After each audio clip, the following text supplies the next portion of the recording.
Here. Feeny, Here. Maloney, Here. John, Here. White, Here. Ziegler. Here. Number 4, we're going to start with 10-minute interviews for the candidates. I understand we have 3 here tonight. Do we have 3? Right. Or 2? So 3? we have Okay. Steve Cronin, Shane Kane, and Steve Minell as the 3 candidates. Okay.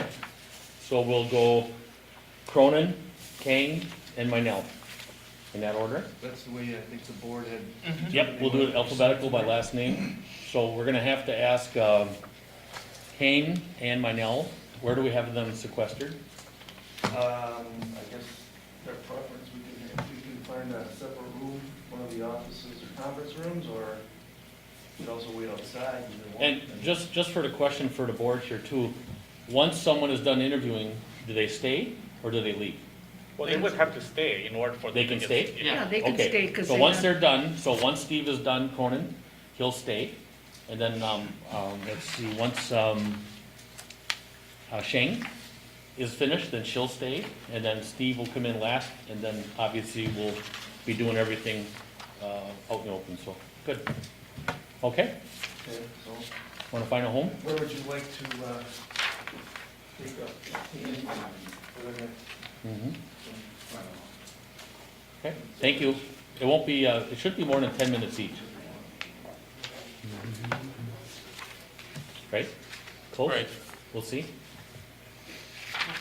We'll see how it goes. We'll wait for, Mr. Donner to come back.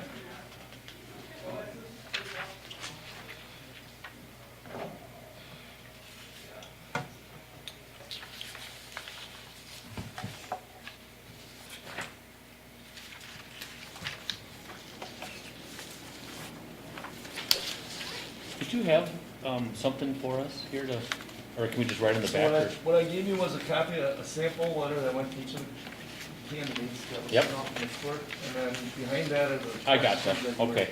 and You can just, if you want to write notes, you can just kind of list the 3 interviews there.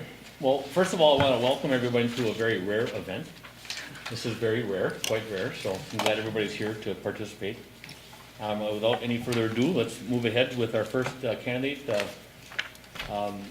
Steve Cronin. If you would step to the podium, state your name and address for the record. Steve Cronin, 5402 Hewitt Avenue, Village of Weston. Okay. Does he have a copy? Or you want me to read them off? Read them off. I will read them off.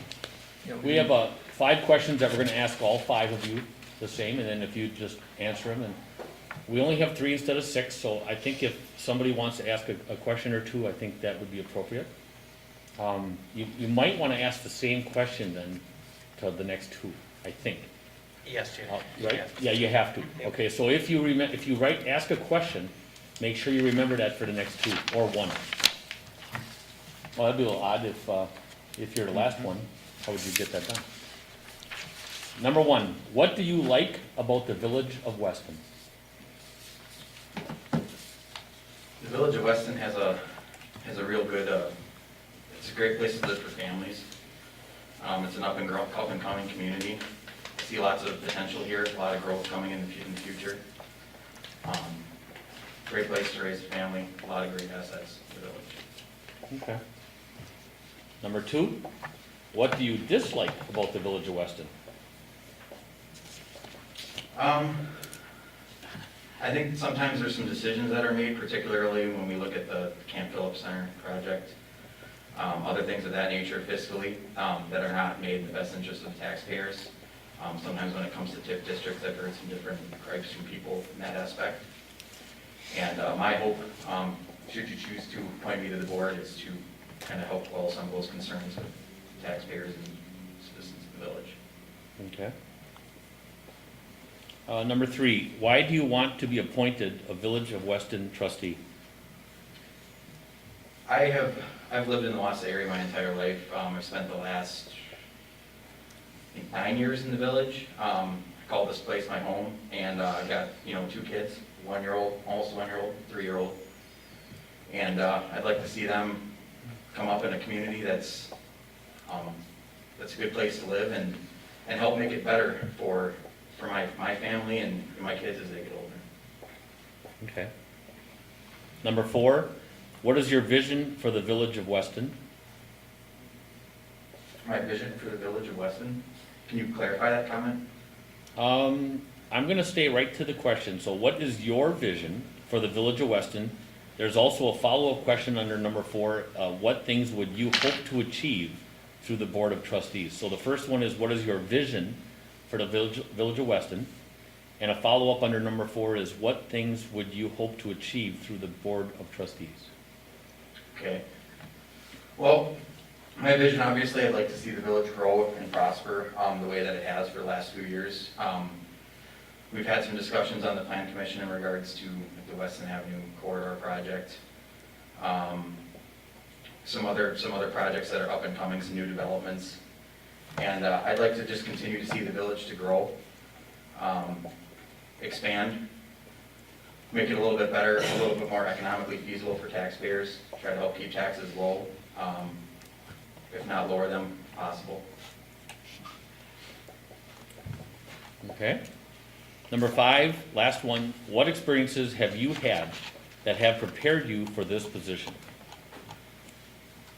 I own a couple businesses that are doing very well for the most part up until this year. We've had some struggles, but I think I bring a unique aspect to the board, or I would bring a unique aspect to the Board of Trustees in that regard.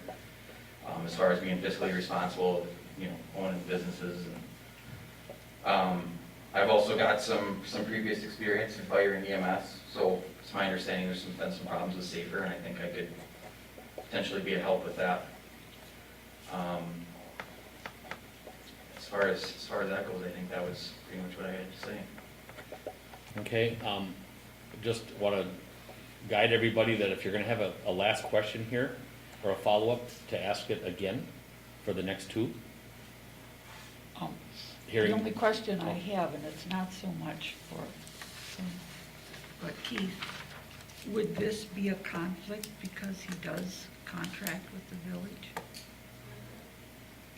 I think there would have to be some determination of where a conflict might be, I guess, if he were to continue. I mean, I don't know that it'd be anything to prohibit from being, I think you're referring to the concession at the at pool, the yeah. aquatic center, obviously.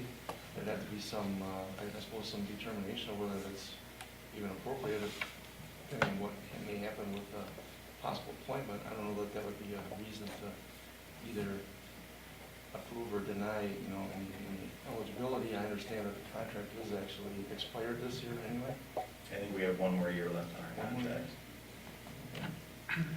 That was the question that I guess I. So, let's just, if you don't mind, a little deeper here. So, a committee and a commission, you can, possibly recuse yourself, but I think, reading in here, there is some issues with elected official. You can also So- recuse yourself. Oh, you could? Yes. Okay. So you could recuse yourself on those issues that he's involved, or that they're involved As far as my understanding, the state statutes, yes, you can. in. Okay, It would be advisable if that occurs, if you want more elaboration, that the person actually leaves the room when this is being discussed. right. Well, I know that an elected official can't serve in another employment with the village. I mean, not a contracted. Right. But you can't be, Right. a department head. Okay, that's, okay. I'm glad you clarified that. Good Yeah, question. you gotta be careful too of getting, say, if your spouse Right. runs a business. Right. You can't, it's. Okay. I don't know if you're gonna have to ask that question again for the next 2. Well, that's why I was, Yeah, so that's this actually is, pretty good. this is Yeah. more of a specific thing. Specific to Steve, okay. I have a question. Mhm. What is the most important issue to you facing the village of Weston? Just stop. Okay, I just want to make sure that wasn't covered under number 4. Okay, so what is the most Important issue facing, the village to you? that has to be asked all Yep. 6? Okay, or all 3, 2? At this point, I would probably say how the village chooses to go with its growth in the future.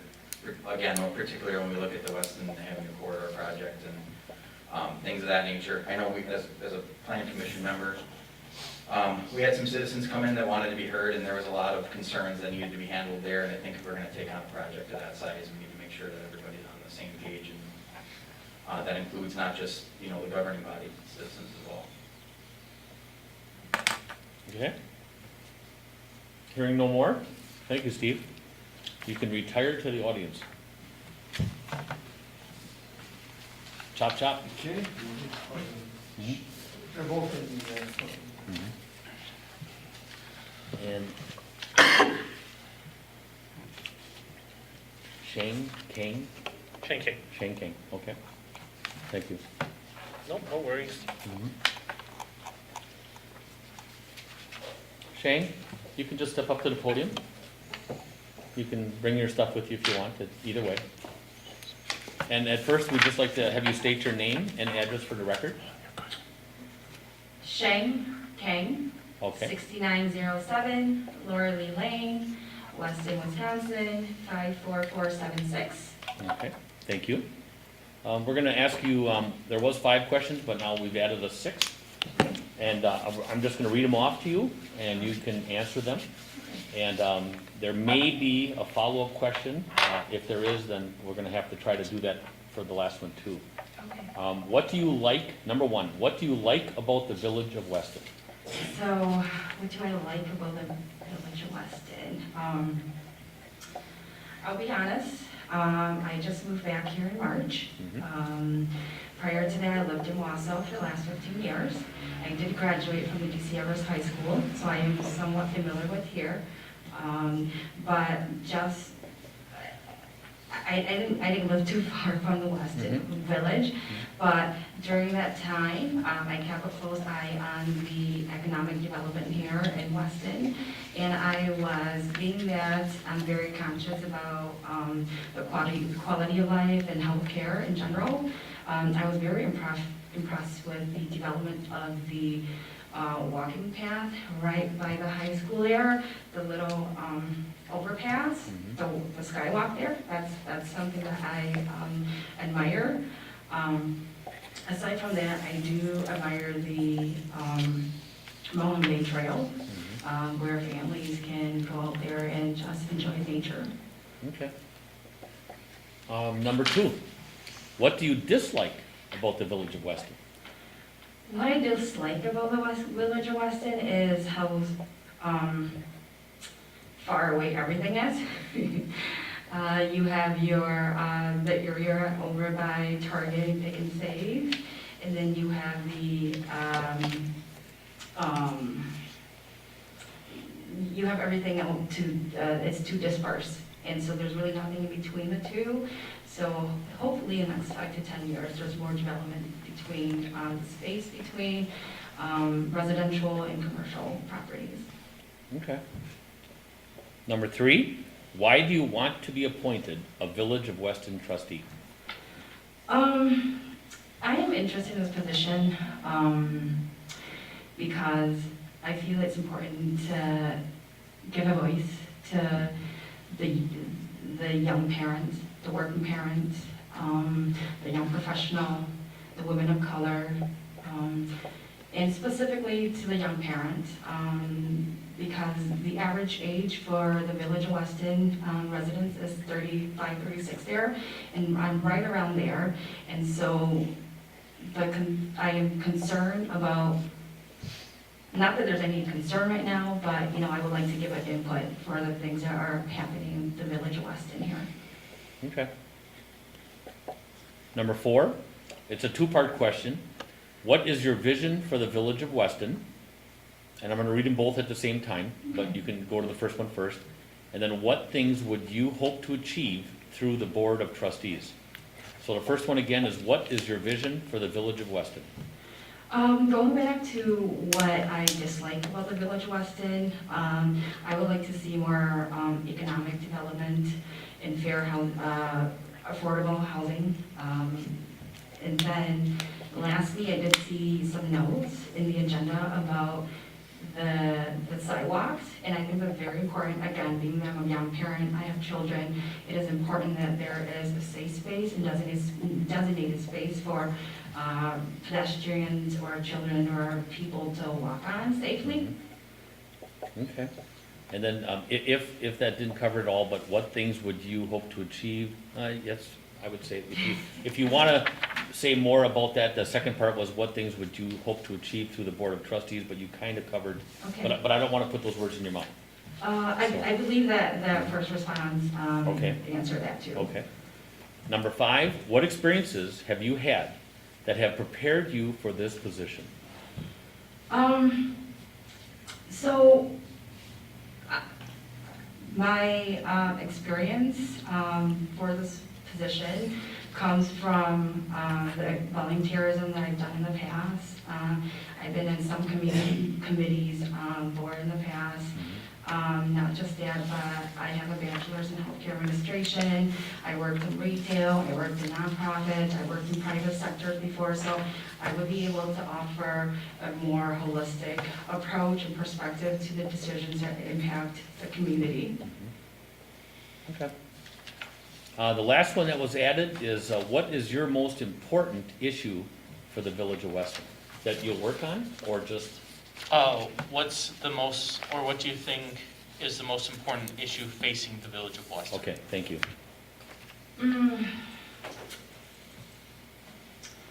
It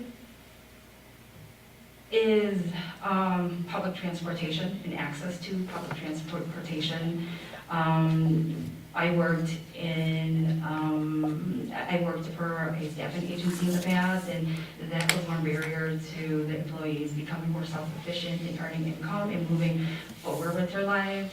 I worked in a housing or rental assistance organization in the past as well, and again, just public transportation or access to transportation was one of the main barriers. So that is the most important thing. And on top of that, just even having accessible sidewalks to the community would lessen the burden with a lack of public transportation, so that could be a first step. Okay. I just have a question for clarification. I guess this question is either to Administrator Donner or Trustee White. Is there a required amount of time that the individual applying for this position needs to reside in the Village of Weston prior to them being able to be appointed to a trustee position? Because if I recall, you have to be here for a certain time to run for office, but what about appointee? Running for office is 3 months, I think.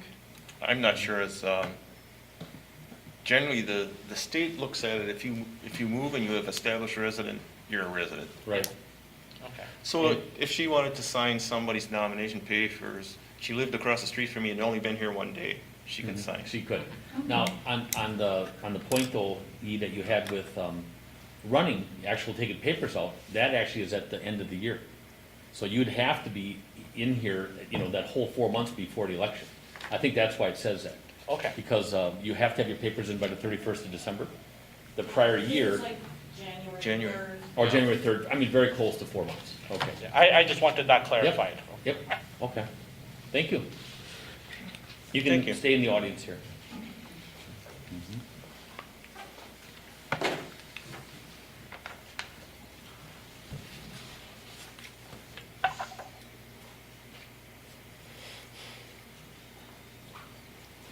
Thank you, Nate. Yeah. We're having everybody up at the podium, Mr. Marnell. Yep. And Steve, would you state your name and address for the record? Steve Marnell, 8303 Alderson Street, Weston. Okay. What we've done in the first two is there's a list of 6 questions, and I'll read them off, and then you can answer them. There may be another question. There was 5, and then the 6th one was added from the first, and now the second, and then also for you. So number 1, what do you like about the Village of Weston? I guess I raised my family here, and we just had a lot of good things happen. Kids went to DC Everest, and we have a pretty good mix of retail here. I just enjoy living here. safe, don't have to worry about anything. Okay. Number 2, what do you dislike about the Village of Weston? I guess the only thing that I worry about is I don't know if we're as business friendly as we could be. I know we have some, growth that's happened, and sometimes you hear a little rumbling of, or complaining in the community about, some of the huge growth that we were looking at one point. But, there's always going to be people that gripe about certain things, but that's the only thing that the feedback that I get that I really don't like, the negativity on some of the business people. Okay. Number 3, why do you want to be appointed a Village of Weston trustee? I got a pretty good background. I was in banking for many years, and I know most of the members here already, but I have time on my hands right now, and there's been the potential for growth, and I think I can be helpful in that. So with my, my time that I have available, I think it would be a pretty good mix for me right now. Okay. Number 4 is a 2-part question. I'll read them both at the same time, and then I'll reread the first part. What is your vision for the Village of Weston? And the second part is, what things would you hope to achieve through the Board of Trustees? So the first one again is, what is your vision for the Village of Weston? Well, my vision is to hope we can continue to have a safe and good place to raise your family. We need to continue to have the retail mix that we have right now, I think. Can't remember the last time I went out of Weston, even when I needed something from the hardware store or whatever. So I just hope that we continue to maintain that and not take any steps backwards on it. Okay. If you covered that in this next one, I'll just read the second part again. What things would you hope to achieve through the Board of Trustees? Oh, specifically, I would hope that we can continue to have our, business park growth, and a good, reasonable growth in business as well as residential. I think we have land that's available, landowners that are available, and, looking to sell some of their properties, and I think that we could take some good steps. I don't know if the village has purchased any land in the recent history, I guess, as far as expanding the industrial parks or not. Once again, I haven't seen all of that, but I think that with our tips the way we have them right now, there's an opportunity to do some business development in that area. Okay. Number 5, what experiences have you had that have prepared you for this position? Well, I was obviously on board before with Barb in the room, but I was on it for about 10 years, but besides that, I have a banking background. I worked at M&I, for 10 years, and I was at People's as their senior credit officer for about 10 years or 12 years. I've had some exposure on the business side, so I can understand what the business people go through. And I've also seen what the village side of things is also. So there's a kind of a balancing act there that you got to be reasonable in what their expectations are with the businesses. Okay. Number 6, I'm going to let Nate ask this question. What to you is the most important issue facing the Village of Weston? My thoughts are is that I want to have reasonable growth, with reasonable expectations. I know that there are some challenges that the village has had recently. Financially, that can be a little bit troubling, to people. Even the discussions that we've had, regarding certain corridors that were being set up for, I really don't like it when somebody's saying, if that happened, I'm selling my farm. That's not reasonable growth. That's forcing somebody to do something, and that's concerning to me. But I think that we can have good growth, in our community without alienating. Okay. That's it. That'll conclude the interview process. You can stay in the room here. This is quite a rare event, so I just want to make sure we move through this carefully. Are we moving to 5? Right off the bat? Just, Maybe okay, so we're gonna move to 5, and just help me with the ground rules here a little bit. We're gonna take nominations. Nominations do not need a second, and it has to pass 4-2 to go through.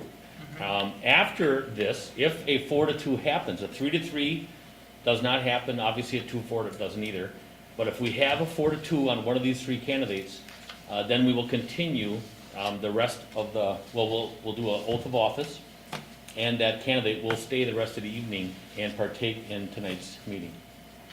Okay, everyone understand that? All right, we're moving to number 5, opening up now for trustee nominations. I nominate, make a motion to nominate Steve Minell. Now, do we do other nominations, or do we vote? No, you go no more. No, another any What? other nominations, sure. More nominations? Sure. Okay. Any more nominations? Any more nominations? I nominate Shane King. Okay, there's a nomination for Minell and now a nomination for King. I'm gonna ask this 3 times each time before we get through. Any more nominations? Any more nominations? Any more nominations? Nomination process is closed, and now we will vote on the first nomination, correct? Or how, I just want to do this the right way. Well, The right way was the right way you choose to do it, I guess. We got two nominations, and we need to vote on them. So, you had the second nomination, so I just want to make sure you're okay with how we do this. You can either call for, either roll call vote who do you want to vote for, or you can Okay. call for the names and then, I say we do a roll call vote, and we'll do the roll call vote for the first nomination of Steve Minell. actually, couldn't we just have one roll call vote, and then since there's only 2 nominations, just say who you're voting for? Make it more that simple. would also work. Sure, I'm fine with that. So we have 2 nominations, so you're either voting for Shane King or Steve Minell. And clerk, if you'll, so we're gonna do this in a 1 stroke of the brush. Clerk, if you'll read the 6 people here? Ermeling, Minell, Feeny, Minell, Maloney, Minell, John, Minell. White, King. Ziegler. Minell. If my recording is correct, we have a 5-1 in favor of Mr. Minell. And we'll now, if you want to do the oath, I just want to stop for a second here, and I want to thank the other 2 candidates immensely. We had 6 people that put their names in. 1 pulled out this morning. The other 2 pulled out last week. But 6 people, normally, I mean, I know you may not think that's a lot, but that is a lot. 6 people interested in being appointed for an 18-month period. I absolutely just almost insist that the other 2 candidates call either Administrator Donner or myself if you want to serve on a committee. I know, Steve, you're on one now, but Shane, you're not on one. And if you want to get involved, we have openings for committee appointments or a commission, okay? So I think that everyone should stay involved. This is a good thing. And we're very fortunate to have people that want to serve this community and the tax base. So thank you very much. Moving, we're still in 6, so let's, possible action on trustee appointment and administrator. Are we done, or do we have to take any action? Clerk Weinkauf has to administer the oath. Okay. Are you ready, Steve? Sure. Raise your right hand. Do you, Steve Minell, having been appointed to the office of village trustee but have not yet entered upon the duties thereof, swear that you will support the Constitution of the United States, the Constitution of the State of Wisconsin, and that you will faithfully discharge the duties of said office to the best of your ability. Please indicate by saying I do. I do. Thank you. I need your signature. Right here, yep. And I'll fill in the rest. It is official. Thank you. Congratulations. Congratulations, Want to Steve. take a seat up here, Mark? Yep, whichever one's open.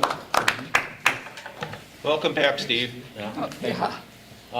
Just for the audience and the two candidates, if you're not aware, every spring, it's a staggered election, and 1 year it's 3 trustees, and the next year, every other year is 3 trustees and the president. So this next April, I will be up, if I run for president. Nate will be up if he's gonna run for trustee. John? John will also be up as trustee, and I believe Barb will also be running for trustee. Then the next year, it'll then be Lauren's position, it'll be Yee's position, and now Steve's position. So Steve is fulfilling my term as trustee, because I just got elected, but now I moved to president, and so I'm fulfilling the past president, and that is up for election this spring, okay? Just to have a little clarification if anyone needed that. And now, let's go to public comments. At this point, I want to ask if anyone from the public has any comments that would like to, at this time, speak up, or anyone from on social media. Who's covering social tonight? Nate or Michael? Nate? Okay. You got some big shoes to fill. Michael's been doing a really good job, so I'm just teasing. Is there anyone in the audience or on social media or Zoom? Thank you, Shane. Oh, you're just going to, okay, go back by your purse. Okay, that's all right. Anyone else have any comments? Hearing none, let's move on to turning a page. Public hearing, number 7. We're going to open a hearing and hear comments. Amendment to Chapter 74 Subdivision Ordinance Figure 6.06, Parent 1, Minimum Public Street Design Requirements.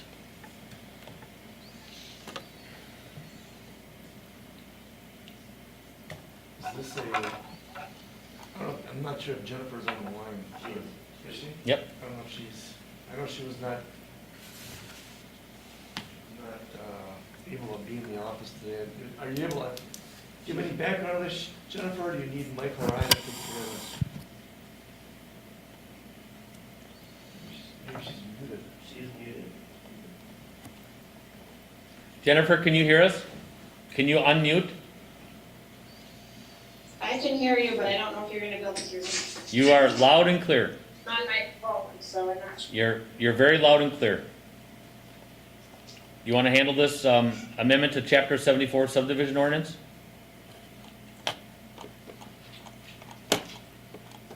Oh, we had her. Michael Keith? Yeah, I gotta get the item open on my mark here, I'm sorry. And she's trying. I can hear her trying to talk. Go ahead. So, one of the things we had some discussion on here recently was, it came up during the special assessment hearing for the Weston school neighborhood, reconstructing streets and kind of questioning then the necessity of sidewalks in a, around a short street that had really no prospect of being extended. After looking at the zoning code and other areas of the municipal code, the amendments that are proposed here under this hearing are intended to allow for some discretion that a street has no prospect of being extended, depending on also the classification of the street as a collector or, I guess mainly as a collector, I'm sorry. Local collector, and Local road. Or local collector and road. arterial. There's some options then to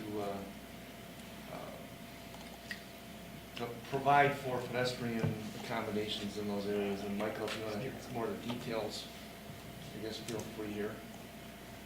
Yeah, I guess the main change for a collector street is that in a rural area, as defined by the adjacent zoning, in lieu of a sidewalk on both sides or a multi-use path being installed, a wider pavement section would be allowed to allow for a 4-foot paved shoulder. That would also be available for a local road in a rural area. And then as Keith mentioned, for a local road, if it's less than 400 feet in length, with fewer than 100 vehicle trips a day, and with no prospect of connection to another pedestrian facility, would be a candidate to not have sidewalk installed on it.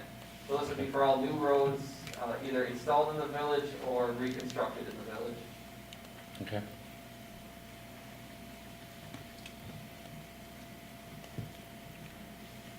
Any public comment?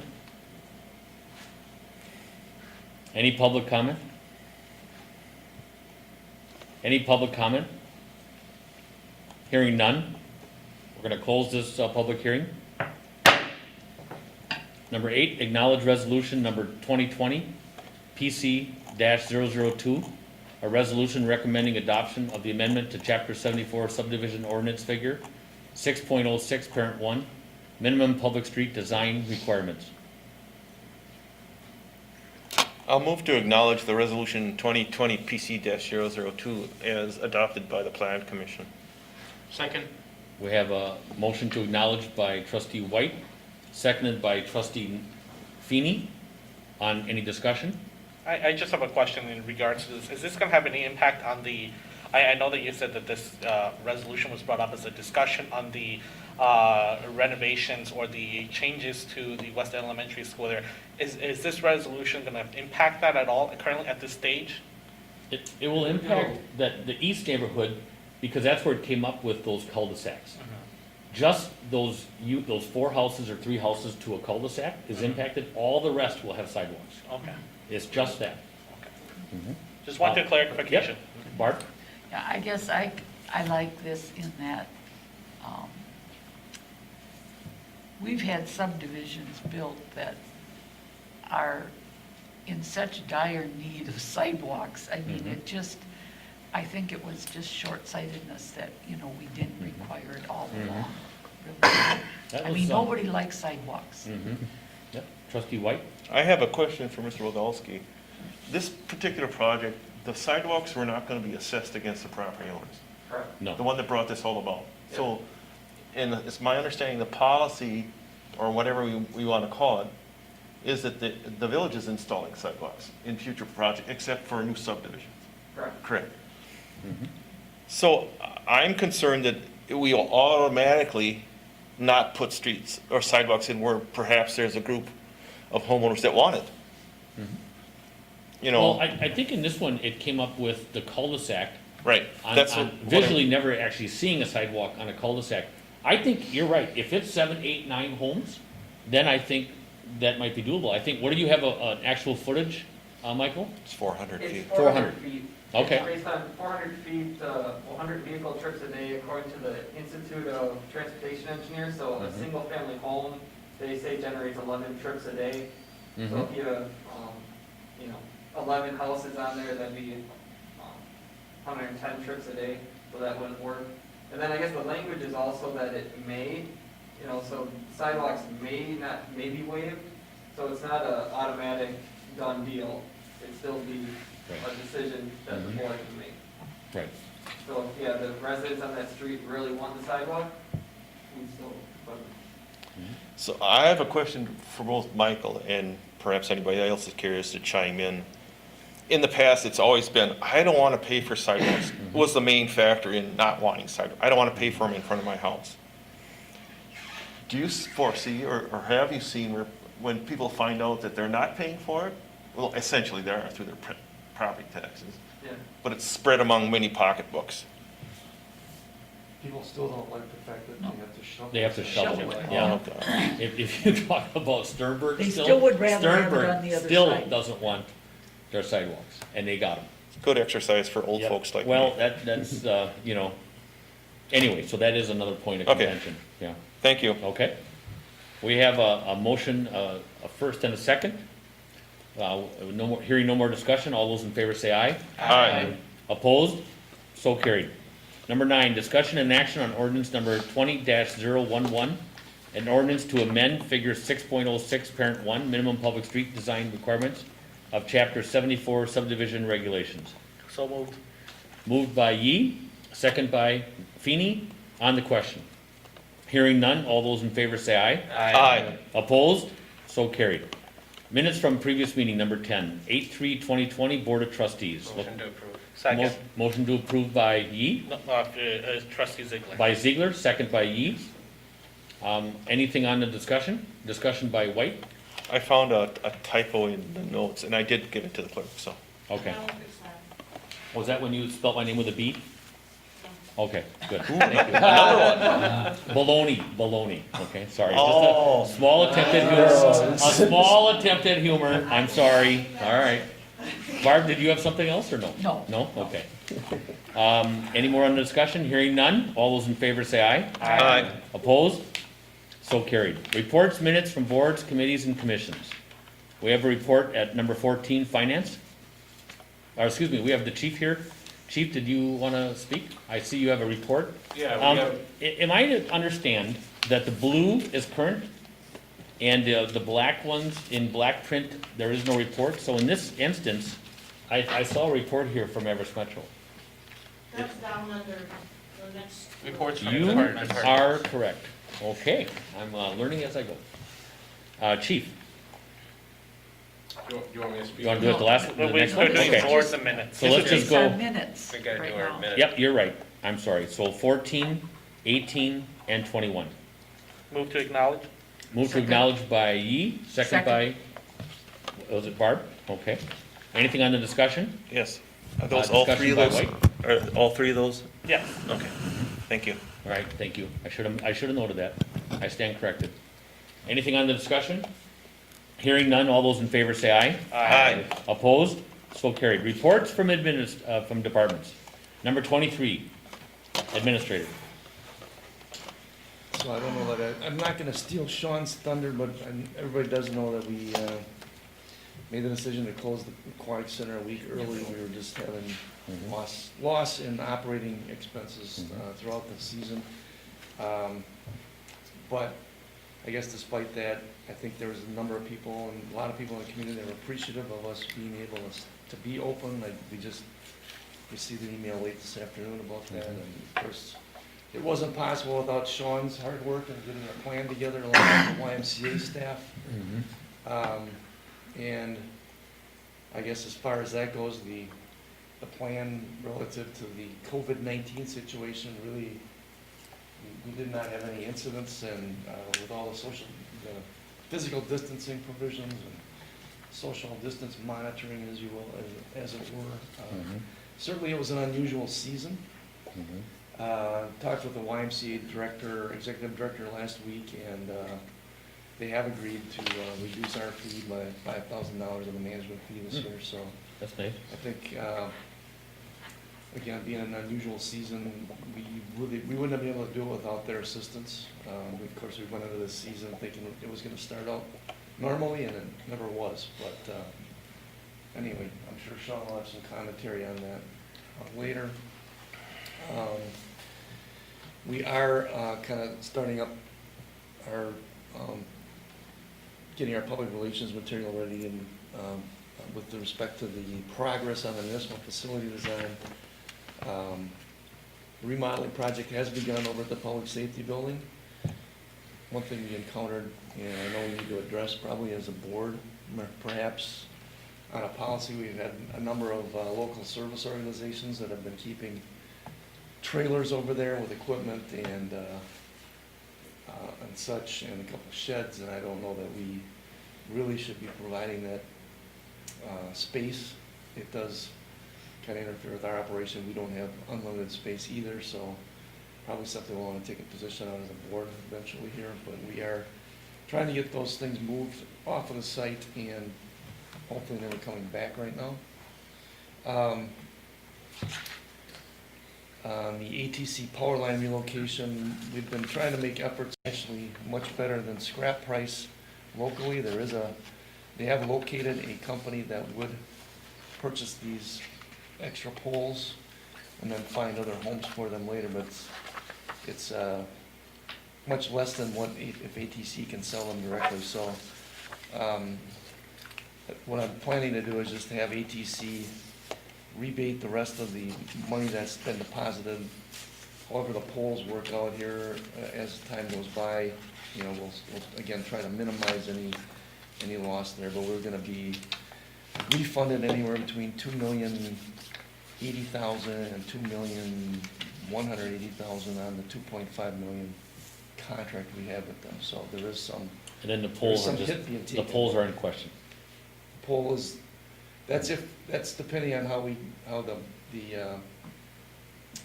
the scrapping or repurposing the poles may go. The maximum we'd get back would be the 2.18, give or Okay. take. But if we can still repurpose 4 of those poles, or if we have to scrap all the poles and be able to sell them to this company out in Nevada, we'd be more like about 2.1 million back.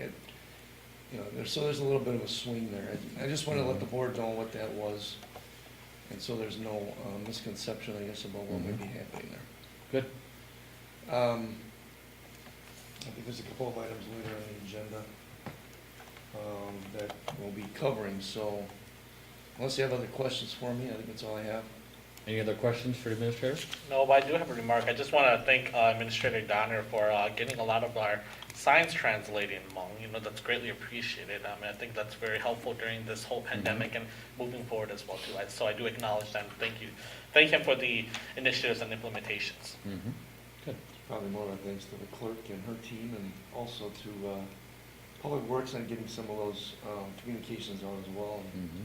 thank you for your help in getting us to the right people. Good. All right, number 24, clerk? I have a report attached. Mm-hmm. Have any questions, but I'm happy to add. Okay, any questions for the clerk? Number 25, finance. Jessica, are you on? Yes, I'm on. All right, thank you. I have a report in the packet. I also want to follow up to the questions from last board meeting regarding the voided check numbers. So on the bottom of the packet where the check numbers were, there was a note, and it did indicate check numbers 52,900 through 52,958 had voided lines, but the checks were not actually voided. Staff was testing a new signature line, so when they were testing it, something got in the system that it may have shown that they were voided, but they actually were not. Those checks did go out and were issued. Okay, thank you for the clarification. Just so you know, you are the easiest one in this room to hear. So, any questions for Jessica? Thank you, Jessica. You're welcome. Number 26, fire and EMS. Matt? There's a report Mhm. about the activity for tonight. Mm-hmm. I guess the most notable thing is several of our members went to Bolt Field for some diversity training. Okay. Which is offered very rarely, so it was received very well. Mm-hmm. It's high-level training, so it's good stuff. Okay. Thank you. Any questions for Matt? Number 27, Parks and Rec. Sean? I also have a report in the packet, as far as details on the aquatic center season. Since we just closed up yesterday, we're hoping to get something now put together once we have all our expenses in, as far as labor, and administrative costs, and, utility bills, stuff like that. I mean, it doesn't get us through the end of the year. Obviously, there'll be some additional costs through the end of the year. As Keith mentioned, we decided to close a week early, due to obviously the lack of attendance, financial reasons, and then, they forecasted a cooler week this week, and figured that, the attendance would be low as we've seen throughout the current season. But of course, now it's warmer than it has been, was supposed to be. Over the weekend, we did have two of our highest attended sessions. Yesterday, we had 199 for our Sunday afternoon session, and on Friday, the 11 to 3 session, we had 198 during that session. So the numbers picked up a little bit compared to what we had been seeing over the rest of the season. When was the notice put out that we were closing? Notice was put out last Wednesday. We should have maybe put that notice out a month ago.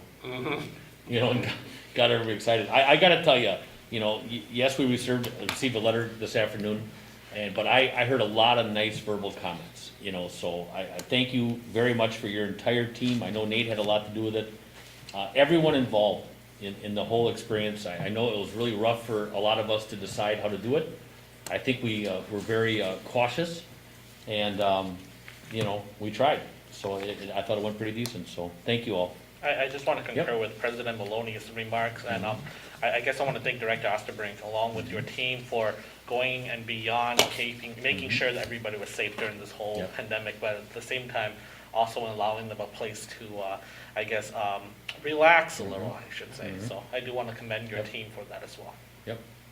Well, thank you, and yeah, like President Maloney said, Nate had a huge part in it this year in preparation for the reservation system, taking a system that wasn't necessarily set up for that, and laying it out, and it worked pretty well for the majority of the season. Little problems right at the beginning with people doing it, but from then on, it went pretty smooth, and you know, after going through this season, I feel like, and the rest of the staff feels like, I mean, we definitely offered a safe place to go, and a lot of positive comments, and I wouldn't be afraid to open it back up next week based on how well things went. Good. I think we should send a letter off to the Y also. Yes. And thank you, Steve, and your family. So, good. Very, very good. Any more questions from Sean? Just, I guess I was reading your report on that warming house. I guess the only thing I have a concern on is one contingency would be that we would never be able to get a federal grant. For that piece No, for that parcel. For that area. parcel, Yes. okay, thank you. Yeah. Right. I wasn't reading that into the thing, and I'm going, Yeah. wow, that would Right. be a, you know, Right. I think you're doing the due diligence that we need to do there, and I thought even the school district was gonna help. yeah. Because they That's what I definitely thought. want that going from there, Yeah. so. We're talking about And the, when we've been in Weston. contact with DNR, Yeah. and they told us that it would be a lengthy process to get Mhm. approval through the National Park Service. As we know, a lot of things slowed down this year. Mhm. So, I mean, take March, April pretty much out of it, and then add 6 to 9 months is what, Right. you know, I would say, because there was a lot of things taking place during that time period, Right. so. I have a question. Yeah. Is there a plan used for that building? Is it gonna be moved or just tore down? The plan was, what they were submitting was that it was considered an obsolete facility, because it's over 20 years old, and the plan would be to just tear it down. Okay, thank you. Okay.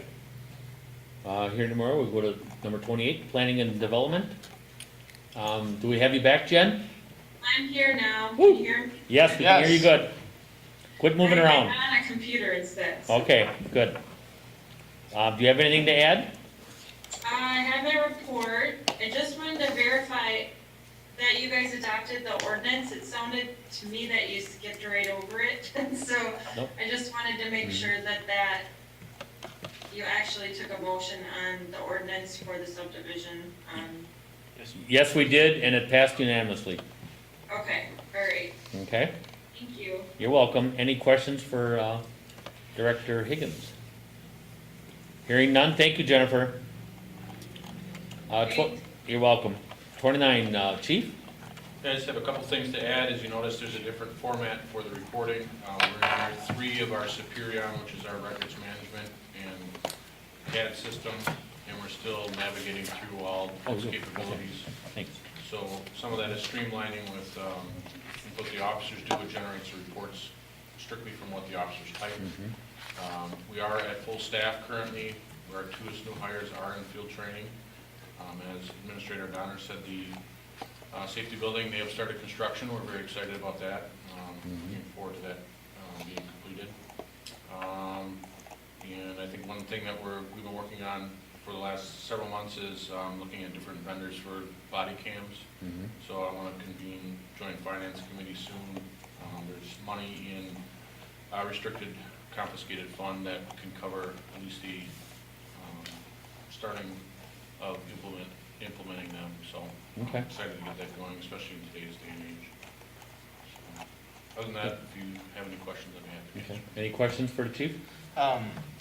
A few people have asked me how the COVID situation has affected Everest Metro's mission and how they do the job. So I'm sure they're watching. Just wanted to give you the floor to answer. Yeah, it really hasn't affected operations. We've taken some, common sense approach to having people come outside if they're able when we're at their scene, keeping our distance.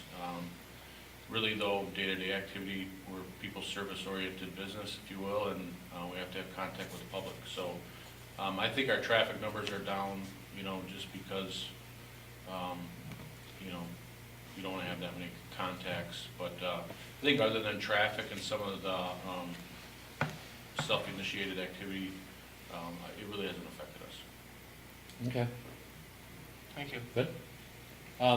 When you all talk, as a group, are more and more people, waving, saying hello, thanking them? I mean, I wave constantly now. I didn't used to. I did once in a while if I thought I knew them, but I wave all the time, and I'm getting a lot of waves back. My wife thinks I'm crazy, but I feel that. I mean, if I'm at a store, if they're in uniform somewhere, sheriff's department, Wausau, it doesn't matter who, Rothschild, I say something. And I just wonder if that must help them a little bit with everything. We're extremely fortunate to live and work what we do in this part of the country. We have overwhelmingly community support. The majority of the community supports us dramatically, which really helps. I think the officers continue their efforts and their morale and continuing their mission and calling, if you will. So there's people constantly coming and asking us. They're developing small organizations. The current one is to just, they want to create some sort of fund to buy a cop a soda a day, and gift cards, and constant thank yous, and notes from children, and it's really remarkable. It's refreshing. The total opposite from what you see on TV, so it's really great, and the officers truly do appreciate it, as do I. Well, we all appreciate it. Matt, I apologize for not saying the same thing for your crew. I see them gassing up. I go up and introduce myself to them, and I thank them for what they're doing every day, each and every day, 24/7. So thank you also. So, okay. Any more for the chief? Thank you for what you're doing. Number 30, Public Works, Michael. Yeah, I guess the Weston School East neighborhood is underway. That includes the streets of Sunset and Arrow. That's where we talk about the sidewalk. Timber pretty much has all the immigrant infrastructure in place, and they're moving east, and substantial completion is October 3rd, so they should get moving here pretty quickly.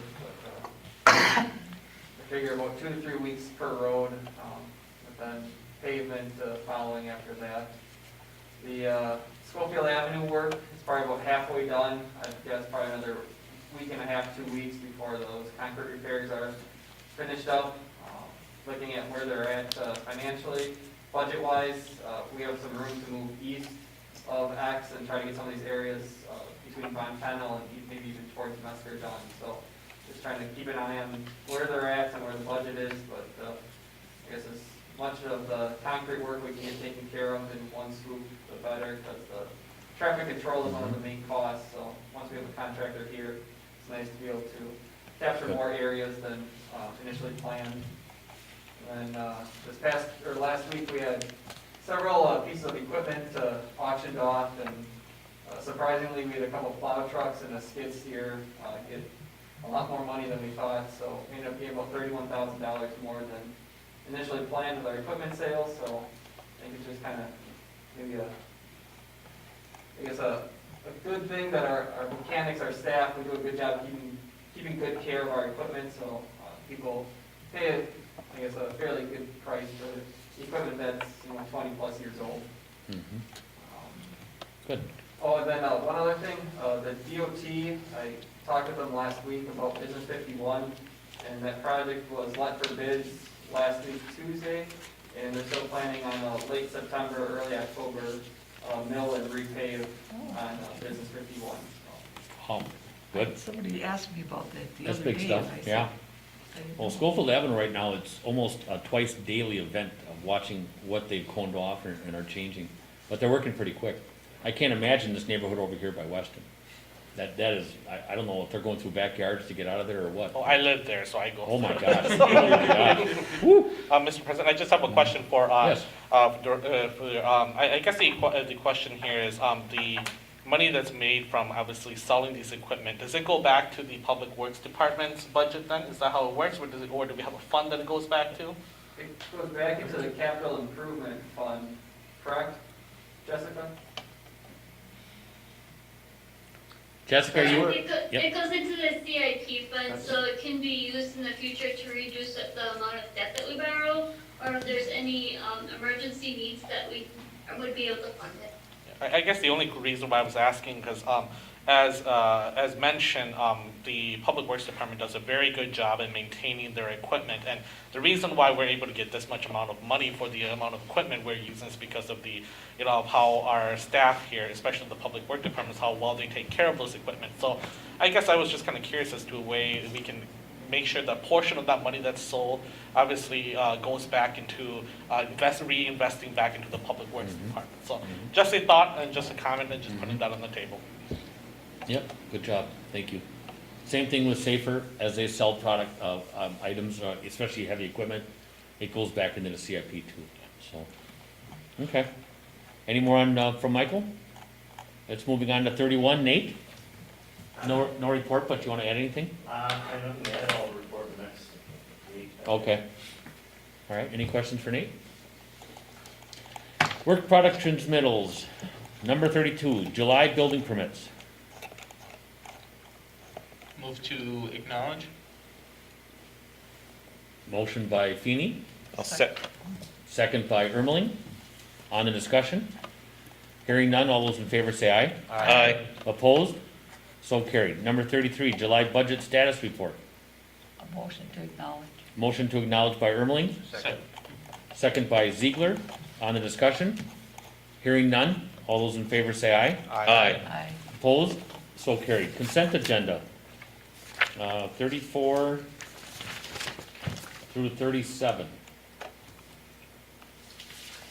Or does anybody want to take anything out? Or do you want to just I believe we should, do them separately? no, there's just one item, so, Okay. as far as I know. I'm sorry? There's just one item, correct? Okay, yep. Is that your motion? I move to approve vouchers. Second. Okay, yep, you're right. I went on the next second page. I don't know why I did that. We have a motion by White, second by Ermeling. On the discussion? Hearing none, all those in favor say aye. Aye. Opposed? So carried.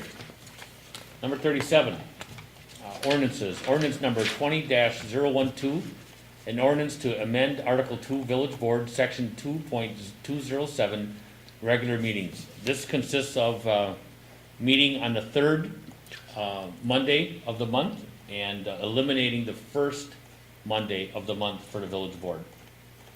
There possibly, well, that's all that matters is on this, so that's it. It's for discussion. Anything on the discussion? Then I'll be looking for a motion. Move to approve? Motion to approve by Feeny, second by our newest member, Minell. On the discussion? All those in favor say aye. Aye. Opposed? So carried. Resolutions, number 38, resolution number 2020-010, a resolution to approve addendum number 3 to Stone Gate condominiums. I'll move to approve a resolution number 2020-010, to approve the proposed amendment to the Stonegate condominium plat. We have a motion by trustee White. We have a second? Second. Second by trustee Ziegler. On the discussion. Hearing none, all those in favor say aye. Aye. Opposed?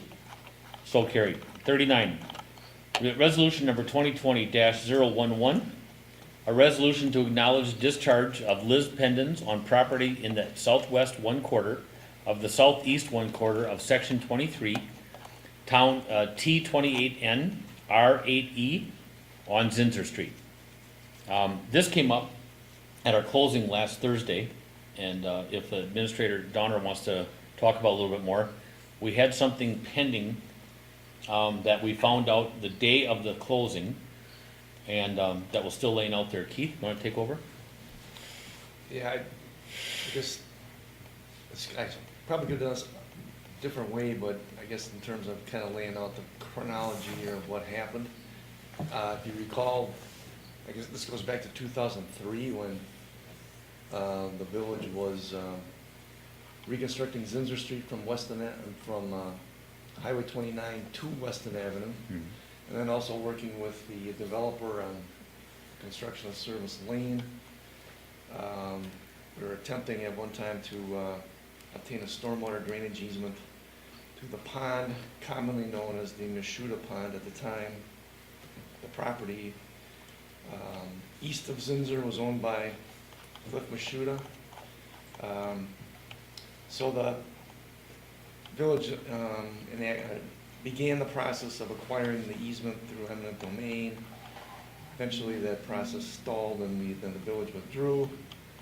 The documentation is in the packet there, kind of laid out in the chronology of the timing here. As you know, part of that land was parceled off, sold to PGA or Eau Claire River LLC, whatever firm they may go by now. For some reason, this was not discovered until we wanted to close on the property, as President Maloney mentioned. So it was a day or two before the closing, and all the documentation seems to indicate or substantiates that the intention was to not proceed with the condemnation or acquisition of that easement, because there was a compensation paid to the owner for legal costs, and the action is just to remove the notification that this action is still out there pending over all these years to acquire that easement. So we're just asking the board to acknowledge that this document's been signed by the president at the closing, and that there's no intent, we're not intending to acquire the easement, we're discharging the Liz Pendens. If we had to or wanted to initiate another action for acquiring property, we can certainly start that at any time, but there's no reason for this to be attached to the property anymore. We had Attorney Eady involved in this entire process. Just wanted all you to know that. So, and he signed off on the same way as far as the procedure of doing it this way. So, I mean, it just wasn't, you know, a hip shot. So Attorney Eady was involved in the entire process. Okay. We are looking for a motion. Motion to approve. Motion to approve by Ziegler, I'll second. second by Meinel. On the discussion. Any discussion? Hearing none, all those in favor say aye. Aye. Opposed?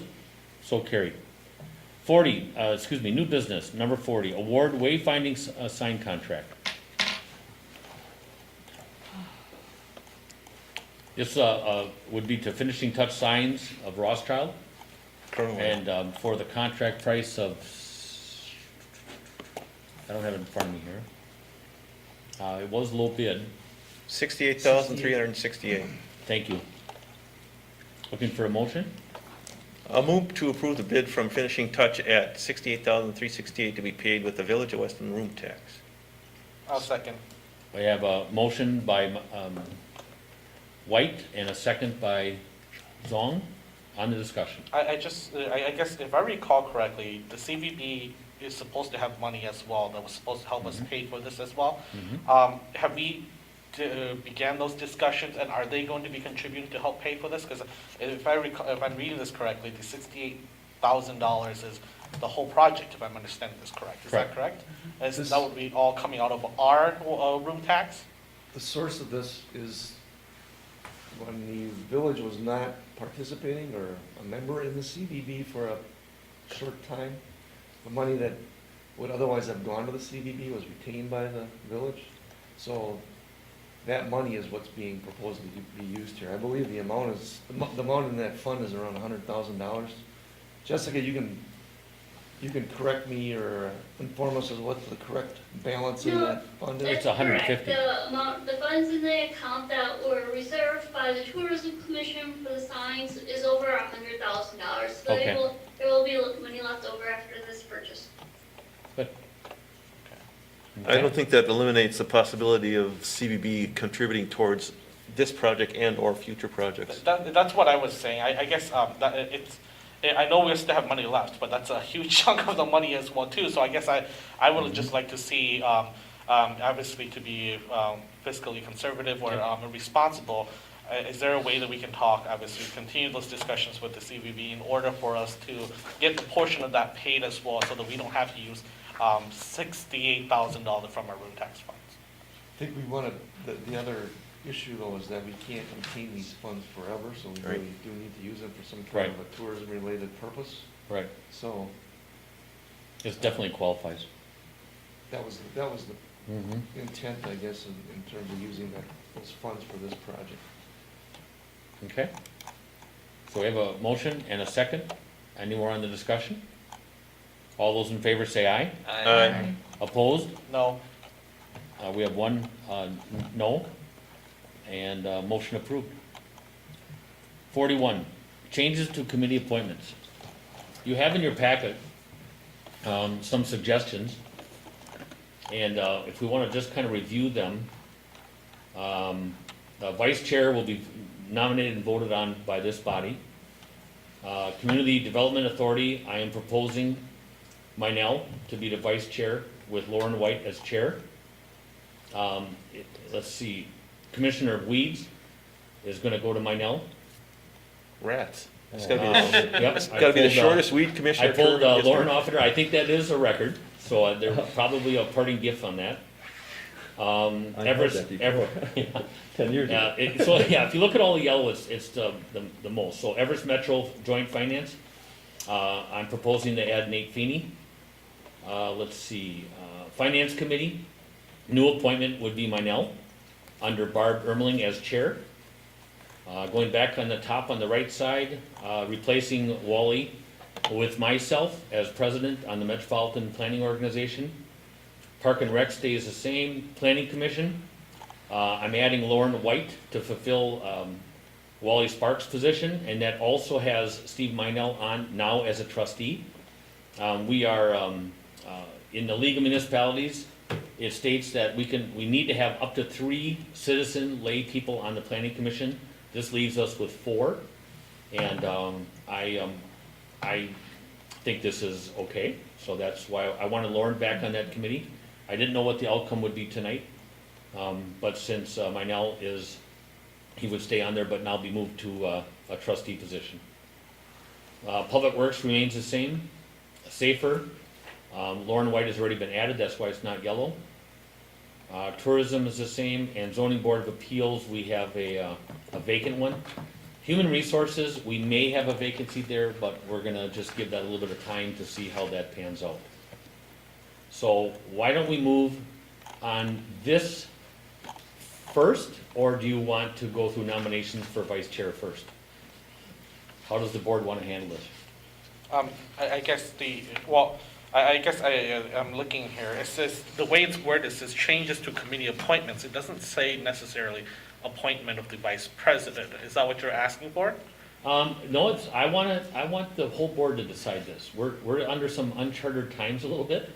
So we can either, vote yes to all these changes in yellow except for the trustee and leave that for nominations by this body. Or we can do that first, nominate and approve the vice chair, put a name in that spot, and then approve the whole document. You decide. And just for clarification, the vice chair you're referring to as the vice president of the board, is that what Correct, correct. Which I was told by the administrator, barely does anything. Yep, and as I was still vice president, he told me that. It was, Yeah, I guess I have no problem approving the, approving the committee appointments, I guess, but I guess just the way I'm reading on the agenda, it just doesn't feel like it's, being transparent enough, that's just my well, opinion. I didn't know how else to do this. Clerk Weinkoff, myself, and Keith didn't know how to do the new appointments. Now, new appointment might be used twice. We could use different wording for vice No, chair. just that's what It could have been the nomination, so let's just take new appointment away from vice chair. And that is a separate, completely different issue, and that will be a nominated and voted on entity. The rest of them, though, my thoughts were whoever came out of these three candidates, that person would then fill all those spots where it says new appointment, trustee for weeds, CDA, and finance. I held those positions. I did not have a chair as vice president. Wally wanted chairs for everybody and asked me if I would not chair so that everyone would have, and I had no problem with it. It just so happened that then he left, and now I'm in this position. But if you want different people in those positions, I'm game. But we need a spot for the new member to go into. If you want me to come back with more changes and more maybe disruption, I certainly can. Lauren? I'll move to accept the appointments as presented by President Maloney concerning the committee appointments. And commission. Committee, commissions, boards. Okay, not board. Et cetera. Okay, just committee and commission. Yeah, there's, let's see, Okay. directors, finance, anyone that's got a yellow mark on it. Okay, except Except the vice chair. president. Second. Second from Feeney. So we have a motion on the floor and a second. Any more discussion? All those in favor say aye. Aye. Opposed? So carried. Now I'm entertaining nominations for vice chair. Mr. President, I think that should probably be a different agenda item, to be honest with Oh. you. I agree with trustee Shung concerning So, that. okay, so Did we mess up on the So we agenda probably should creation? have put, like nomination Yeah. of vice chair and. I'm new at this, so appointment of vice chair. That's all right, it's- why don't we go one more month? Yep. I don't think it's a Let's- problem, I just think we need to follow Nope. what's on the agenda. Let's just sink our teeth into this and breathe a little bit. And Rather next than- month, sorry. we'll put that on the agenda for nominations. We're gonna do this together, and then we'll get that accomplished too. So, next month, one of you six will be the vice chair. So do Just not mark- miss this meeting. There's a lot of stuff, a lot of build. We're building this In the up. meantime, don't get sick. Yeah, there you go. I was just gonna say, well, then, yeah. But Mark, that's the thing, I mean, yeah, the vice president doesn't have a lot of duties per se. But if you should get sick, or for whatever reason you cannot attend a meeting, Mhm. you now are no longer going, who's going to chair this? That's not true. Well, have a- That's absolutely not true, because he noted to me that I am not gonna chair that next meeting after Wally left. You are the senior Right. person. So the only thing I would do, if the president was not here, is sign documents. That's it. Okay, They just get to sit there, in the back seat. And, I'm really a trustee. This position right here is a trustee. right. As With always. a little bit, just from signing and stuff. It's not a mayor, it's nothing like that. I'm a trustee with everybody else, we're all together. And so this vice president is a title and a signature power. I guess the question I would have is, if I recall, there was a meeting where President Sparks was not here, but Vice President Hushane chaired that meeting Yep. when he wasn't there, so. And that was actually by fault, because the person that should do it is the senior trustee, not the vice president. I So think- just moving forward, I think everyone should be aware of that, because I want everyone to feel as disappointed as I did when the administrator told me I have no power. Yeah, That but was, the other- of course, a little bit of humor, so. And then the trying to other keep us out thing of that trouble. came. Yep, Yeah. so, stay tuned, next month, we will, this is gonna bring Okay. everybody back, we It's in might have chapter a double 2 of audience. the ordinances. Yeah, I was gonna comment. All right, on this. so Okay. 41 is finished, and, go ahead, I'm sorry. Yeah, I was just gonna comment, one of the things with the vice president was what you said, the signature. Mhm. Because when the president was not here, no one had the authorization to Right. sign a document. Right, Or, so it was kind of like, okay, so Mhm. here you go here. So exactly. That's Mhm. more reason. Yep. Okay. Okay. So, all right, so we're gonna put that on the next agenda, for the next September agenda. 42, discussion and possible action on use of routes to recovery funds or possible transfer to other governmental units. Keith? So this isn't necessarily something we have to decide on tonight, maybe other than in a philosophical way. The routes to recovery is Wisconsin's term for how they're allocating CARES Act funding from the federal government into Wisconsin to local communities. So I think we've talked about this when it first was announced. Weston is eligible to receive up to $254,000 for COVID-related expenses that are unbudgeted, or were unbudgeted. So Jessica and Jenna have been trying to get educated on all of the requirements in terms of following up on reimbursements, and all of these applications for reimbursement are subject to audit. There's been some discussion among the municipalities that meet every other week now, kind of coordinated through McDevco and including Marathon County, and talking about possible eligible activities for some of this money. One of the thoughts that's been floated out there is expansion of broadband in the areas that were more rural in nature, to make broadband access a little more feasible for people in terms of working remotely or attending school. So that's one thing that's been out there. So if we're unable to use our funding for projects in the village, the money would either go back to the state, or we also have the option of redirecting our money, or I should say, allocating it to another local government entity, whether that's a municipality, Marathon County, even a school district. We probably need to look into some of the details more.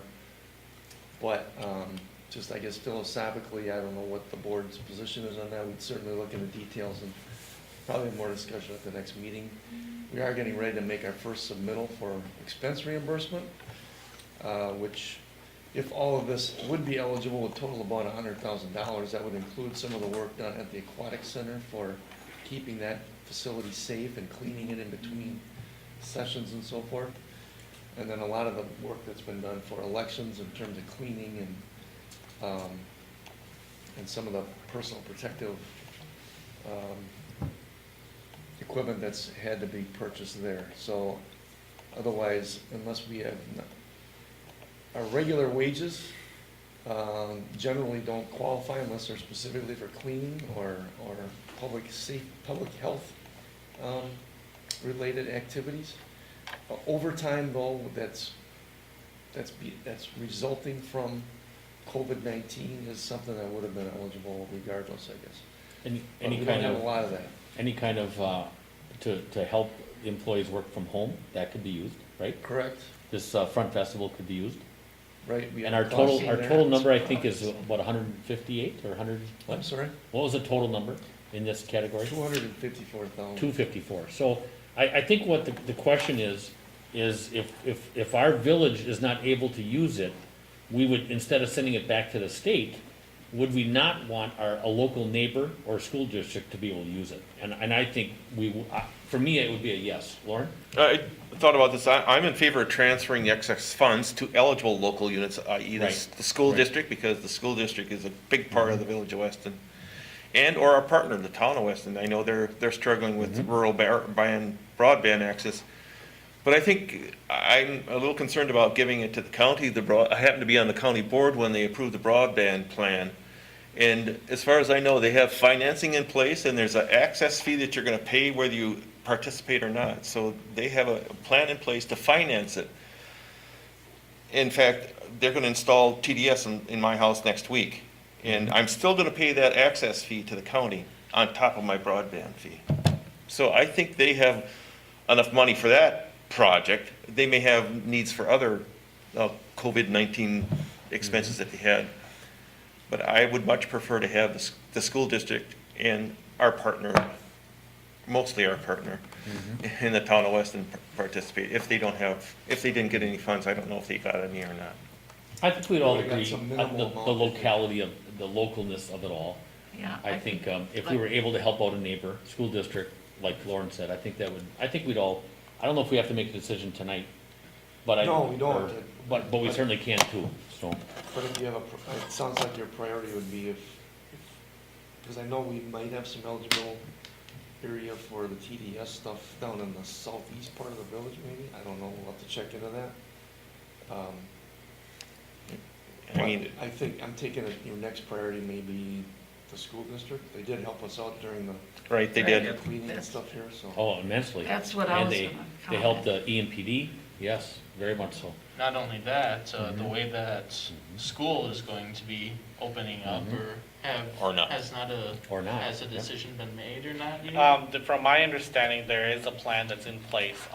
They will be discussing it, the board voted on a framework, and I think they're gonna vote on the official plan on Wednesday, Okay. Wednesday. But I think with, the amount of, I definitely agree and I concur with my, colleagues about the fact that we do have money left over, to allocate that towards the school district, so that way we can help ensure that our students or our children are safe as well. Do we wanna take action tonight? I think we have, we Or do don't you have have any time? firm numbers right now. No, Okay. And we no. still have some, We want to maximize it. maximize our When- use first. When is the time? Well, the funds have to be spent by November 15th because that's the. So, cutoff we date. haven't even gone through the election yet. No. So, okay, good point. Let's hold off, in my opinion, hold off, let's see where this kinda goes. We have time to do these allotments, as many of you have said. Just two Go ahead. questions. Yep. One is, this can only be used for expenses that has already occurred, right? Is that correct? Or is it budgeted, I guess? Like, for example, we're expecting that with the election coming up, can we budget it towards that and use these funds towards it? Or does it have to be spent already, and then we can reimburse ourselves for it? Well, we have to have documentation that it went for the purpose that we're saying it went for. But the election Jessica, is, maybe you can answer it. So if we're making an application now for expenses for a certain date, and this is a September 1 to September 15th submittal timeframe, does that, is it possible to submit for costs that may have been incurred early on, still prior to September 1 on the next application, or how does that go? She might not be there.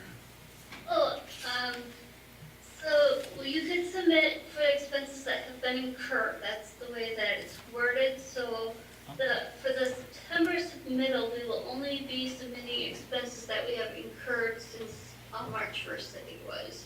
So anything that has to do with the November election is not taken into account yet. It's past the deadline. So, Because I had I guess the question though would be if we say overlook something in that earlier period.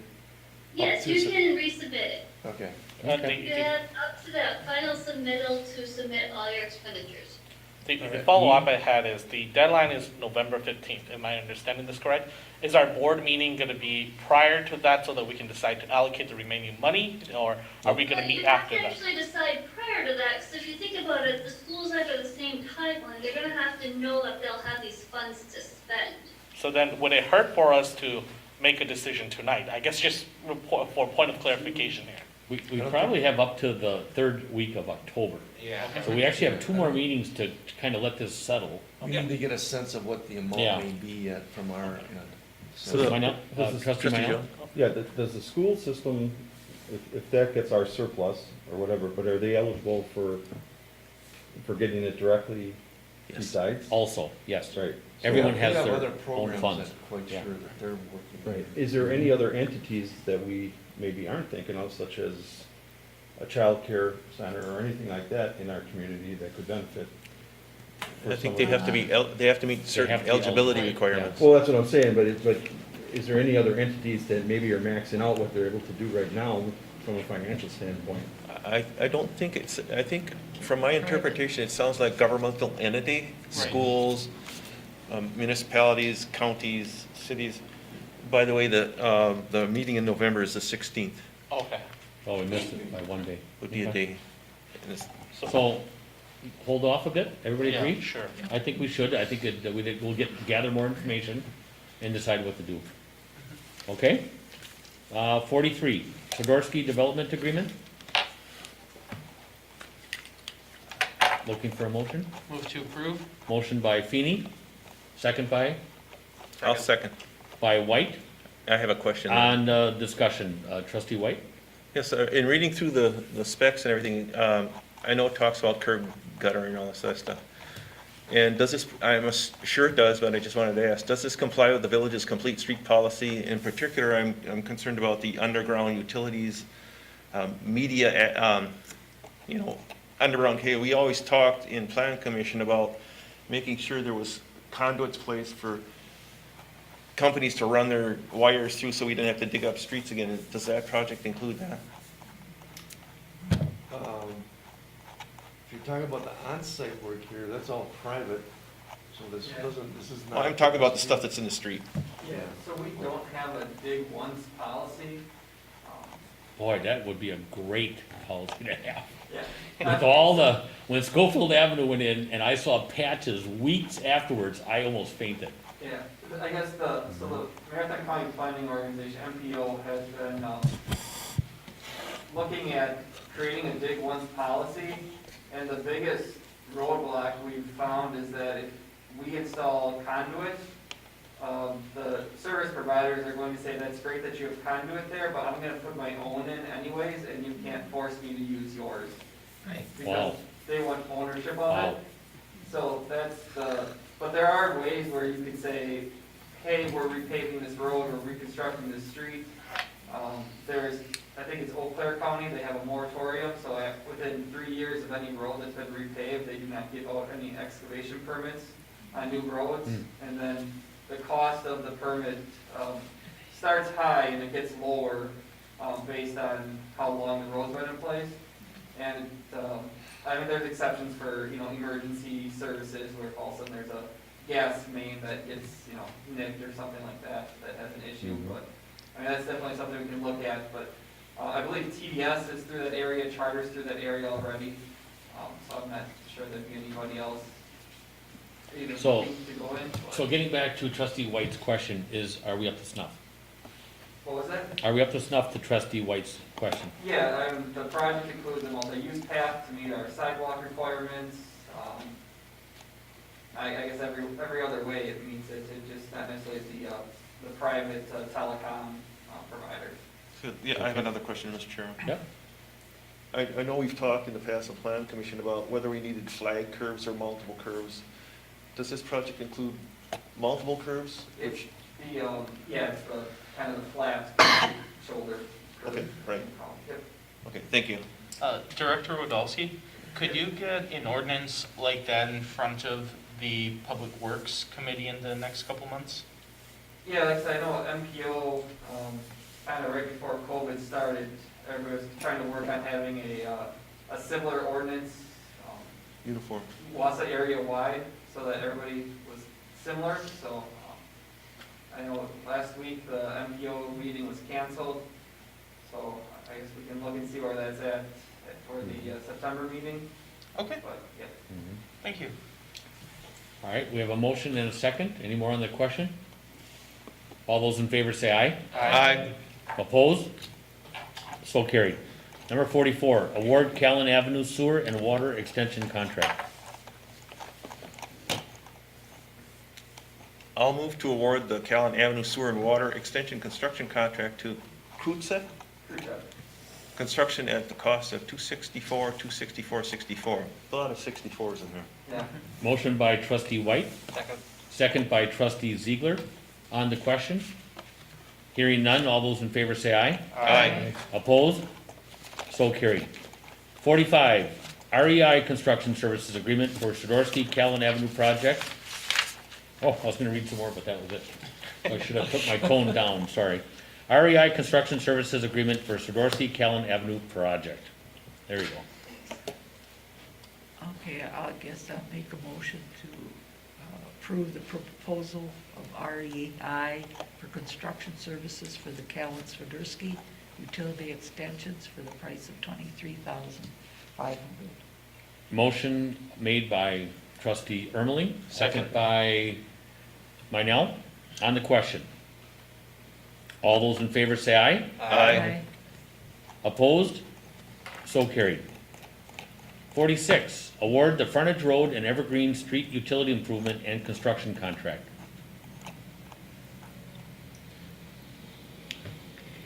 I'll move toward the frontage road and Evergreen Street Utility Improvement Project to advance construction at, there's another one of these numbers, at 186,000. Whoa, that's kind of like a red flag. That's weird. Yeah.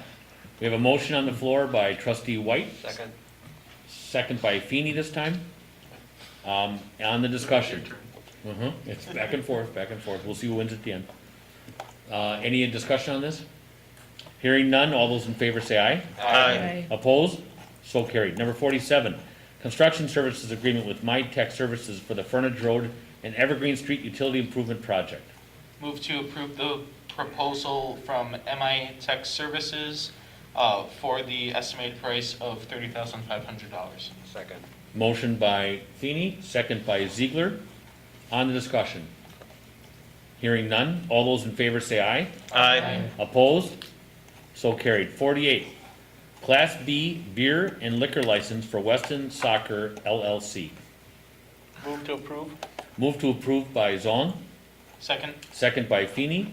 On the question. Hearing none, all those in favor say aye. Aye. Opposed? So carried.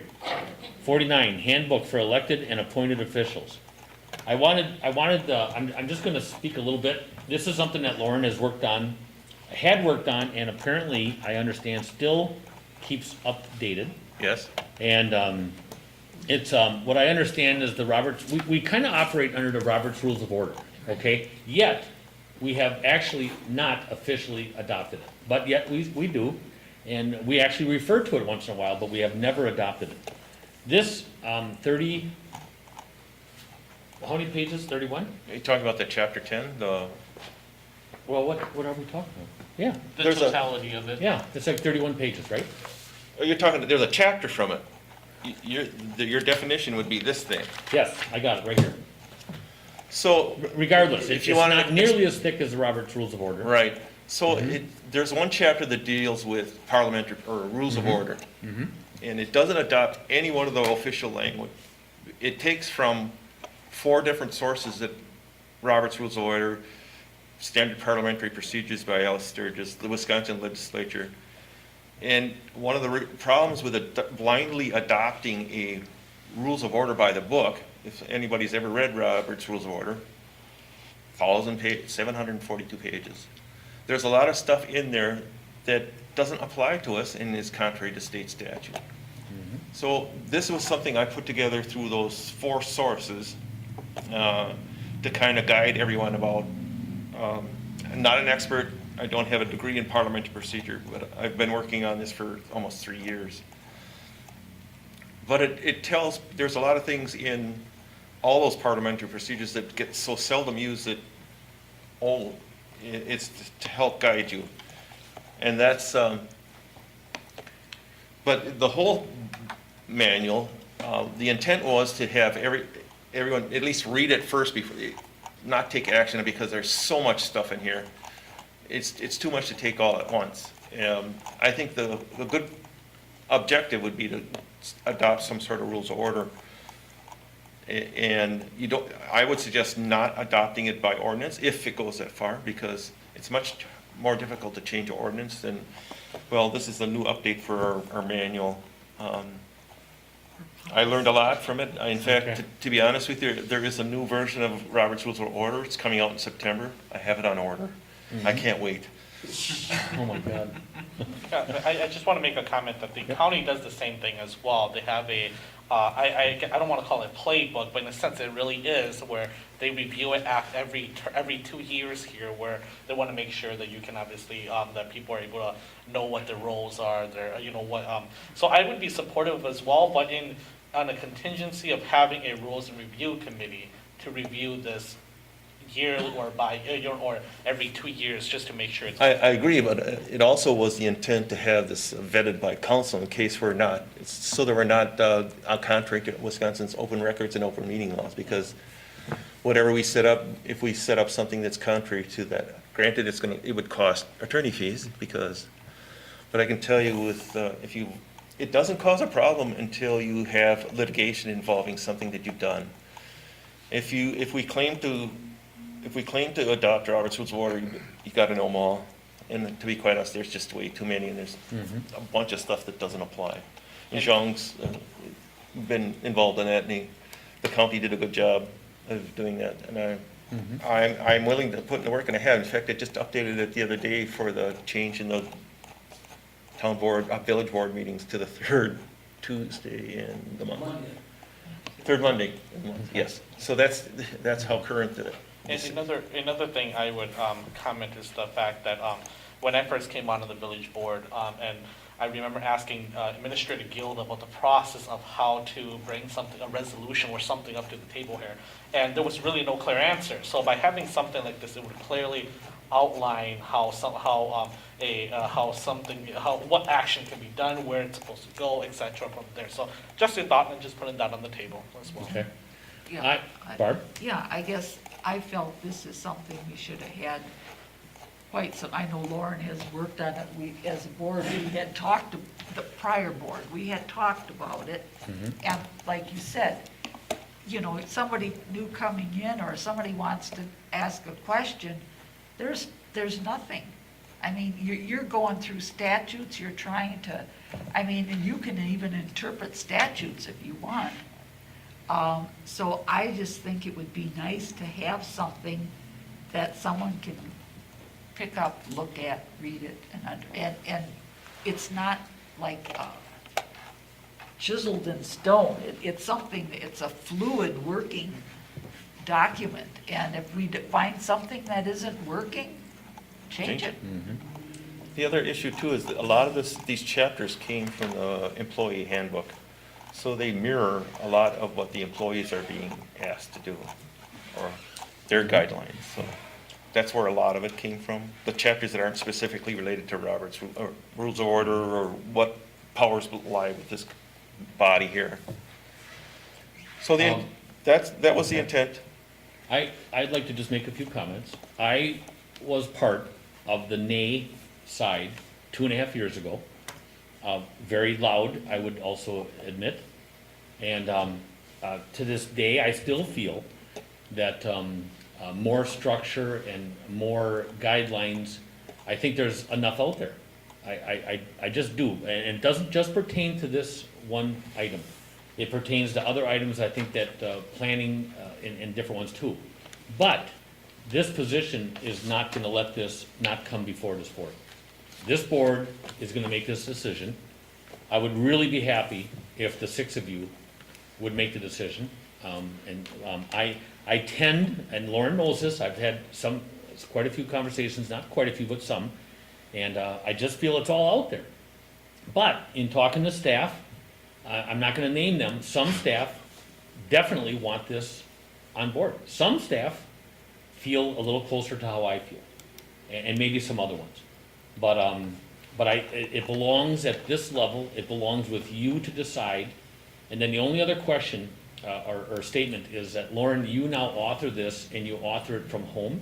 I have. Yes, and that's an issue for me. I believe that it should be authored here, by someone here. And you may not get elected again, so you've been maybe updating this, possibly when you weren't as a trustee. So here's the deal, what I did is, when I finished this, I gave it to someone here, all the documents, it was the same thing that when I worked on projects for staff.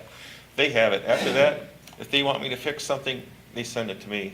Or they've all been instructed on how to fix things. In fact, I just think something just doesn't feel right that you shouldn't need, as much as you may want to do this at home or do this on your spare time, it shouldn't be part of the duties here.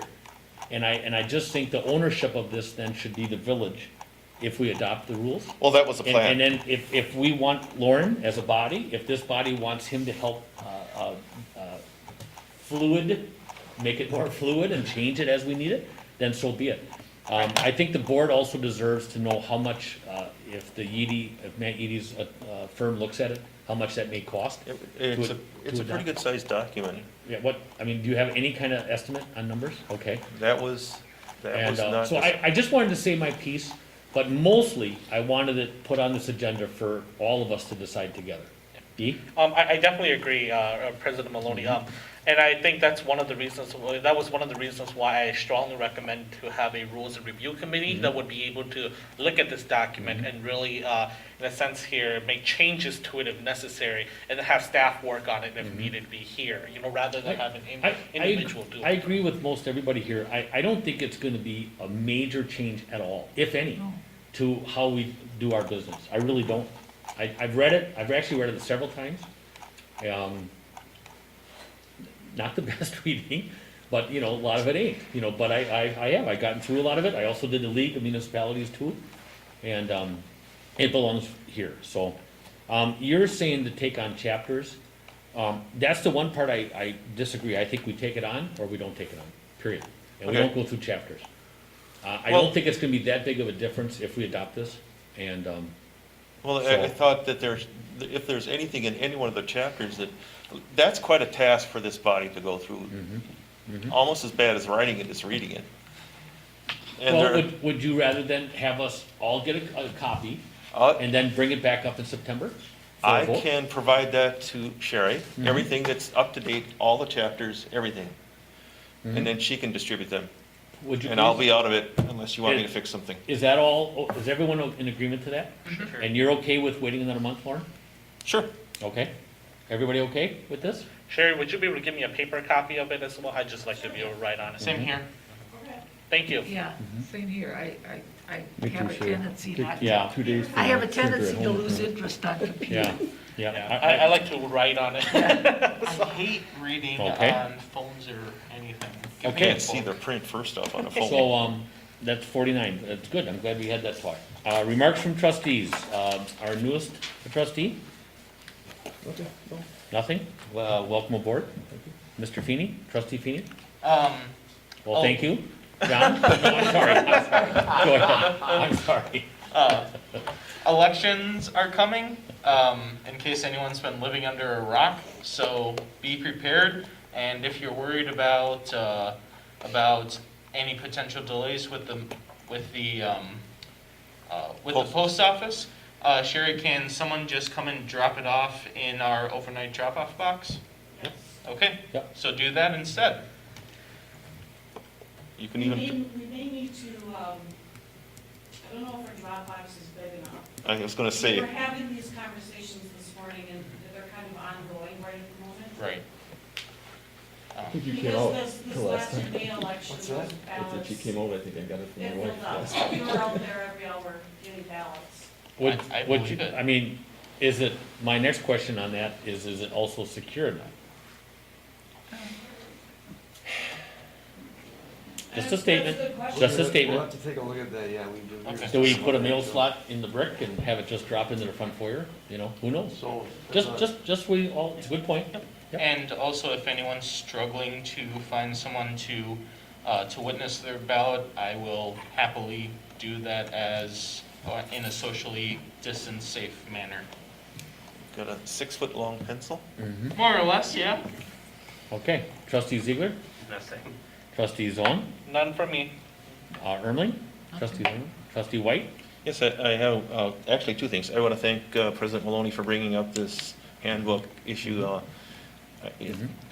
Close and personal to me, and I put a lot of work in. The other thing, if you got the letter from the League of Municipalities that linked all the reports, the statement of changes in equalized values by class and item, and we went up 5%, $68 million. Ooh, Nice. Also, the net new construction for 2020, we went up by $18 million, 1.47%. Changes in both TIDs, one went up 8%, one went up 6%. Another thing that I found was the personal property tax aid money. I don't quite understand how that works, but I'm sure Jessica can tell us. But that came as a link in the League of Wisconsin Municipalities. So I thought it was all good news, everything went up for us. Okay. Do we need to send this stuff back? Do we want to collect all the interview material? Sure. Yeah, we might as well, and then it could be shredded here? I guess just a question in regards to that. It was in open meetings. Yes, it was. So. Yes, it was. So, It is open. okay. Yeah, so you can keep it if you'd like. I'm just gonna keep it for record. Okay. Under I have 2 items. I want to just offer a little insight into the last SAFER meeting. There was an item in there where one of the board of directors, Fred Schaefer? Thank you. We talked about bringing on the 2 accounting groups, Jess and Nicole from Rib Mountain and Jess. Rib Mountain would like us to have an answer to them first, and that's why I put it on here for no vote. I want this just to be discussion, I just want to let you know, but Fred doesn't want to vote on that until we decide if we're staying or not staying.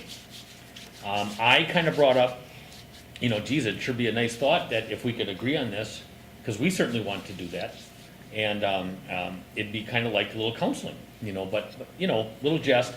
But he was pretty firm on that, which that's our prerogative. We have some time on this. We can agree in December. I would like our new appointee, trustee Lauren White, to get up to speed a little bit, and then maybe the 2 of us can talk about some issues. I'm not advocating that Lauren and I actually don't agree on this right now, but as we get into more meetings and some other things, we'll see. There's been a lot of changes, all for the good, and we'll see where this goes, but it's not a pressing point to get this done. Jessica was at the meeting, and she also said that Whiffley would be handling this year and the taxes of the 4th quarter, so there would be nothing except for some of the stuff. Her department and Nicole's department have been talking at length, and I believe the 2 communities are going to agree with that item. I'm not going to ask anybody else that. But anyway, so I just would like Lauren to get up a little bit to speed there, and then I think we'll bring this back, and then the board will decide what we're doing. Okay, whether we're going to pursue. We definitely got attention. We do pay 2/3 of this agreement, and we are paying the lion's share. We are also getting our meetings now every other one. So we're having one here and then one at Rib Mountain, and I think that's hospital on both. Hospitable on both. Yep, thank you. So anyway, I just wanted to bring that up. You had a question? Can we just, for the next meeting, can we also get an update of the changes that's being done to meet to address the concerns that the Village of Weston had? Whether it's from Chief Savage or anybody else, just some. Matt, when are we gonna have another SAFER meeting? It's the 8th of September, right? 8th of September. Yep, yeah, then we definitely can, yes. Okay. It may have to go into closed session. Okay. It may, but I believe it'll be positive. So I want to say that, and I'll say that right in front of Matt. Okay, that's SAFER Board. Number 51, discuss consideration of formation of a building committee. Talking with Administrator Donner and some others here, and some other people in the community, I just wanted to kind of plant a seed. Moving forward with our municipal center, we're kind of flying on this, and COVID kind of held us back, and we're talking about possibly having some meetings and an open house to the community. We kind of never had some lay people, some business people, some Mort McBain has expressed interest that he would like to be a part of this as a Village Weston resident. Some other people, even some people on our planning commission have asked about it. So we'll put this back on there. Administrator Donner is talking about it with Michael, and just think about possibly having a building committee. And we would have, trustees on it also. just so that we have the direction figured out, so that it doesn't come out as a surprise. And we're gonna start feeding, Administrator Donner and Michael and other department heads are gonna start feeding the board information that's already there, that so there's no surprises. Planning should have it also, and we're just gonna kind of move this, we just wanna be more transparent. And, cause some of the questions that we're getting, I feel like I'm in the know of all this, and maybe you all do too, but some of the community members don't. And, it's mostly positive, but there's some questions on why we're moving, what are we gonna do with this property, stuff like that. Lauren? Is this a temporary committee or? I mean, Temporary. We used to have Temporary. a building and grounds committee. Yep, temporary only. Okay. It's just, the only function is this I project. think part of the reason that the general public and some other people are in the dark is because of the COVID-19, and we were Very gonna have true. the open house and the Yep. presentation, that didn't happen, so a lot of that information, Yep. I'm assured that would have come out during those, Keith would have had this out already, Keith, Michael, the whole group here would have had this out in February, March already. yeah. And everything was postponed. In fact, we had a meeting a couple weeks ago with the architect and several other staff members. I actually attended it. I was very vocal. I had to leave, in a good way, I think. But I had to leave just so that they could actually talk about what they came together to talk about. But I had a lot of questions. And out of that, and then out of planning a little bit, I want to make sure we're dotting our i's and crossing our t's. And I think, Keith, you feel the same? That Yeah, if we well, have to, we so- would like to get started next year. We really Yeah. would. And I think it's very doable. Go ahead. Yeah, it was the intention to get that, as you acknowledged, I mean, we were gonna have the open house the day, or the week of the Shutdown. Yeah. announcement of Yeah. our, of the Yep. shutdown essentially, so that just kind of threw a wrench in everything. We have really not picked that up since, so. Right. Yeah, there was no intention to hide anything, it was just that we wanted to get the information out. And now whether we have an open house in person or do it virtually, there's all kinds of things we probably have to talk about. We really were working on trying to get something that could be posted on website or, attended virtually, that kind of thing. And that was the intention of our meeting a couple weeks ago, is how do we get back on track with this? Right. I just want to make a remark and say that I support that. I think that's the right way to go, have community members have a stake or ownership in it as well. We are, after all, using taxpayers' money, so by having representatives from, even the school district, the business people, or other, residents as well be a part of it as well, I think that would be a good step moving forward. It's this community's building. Yes. The staff works there or here. We officiate here, we get elected here, but it's the community's building, period. And you're right, they are paying for it. The people's So, house. Yep, that too. So, okay, so thank you very much for that. Future items, next meeting dates, September 21st, 2020 at 6 PM. October 19th at 6 PM, Board of Trustees. And then I'm just gonna mention again, November 16th, a day after the deadline of November 15th on that PPE. Okay? With no other planned business, the meeting is adjourned until September 21st, 2020 at 6 PM. Thank you all. Thank you. Good stuff.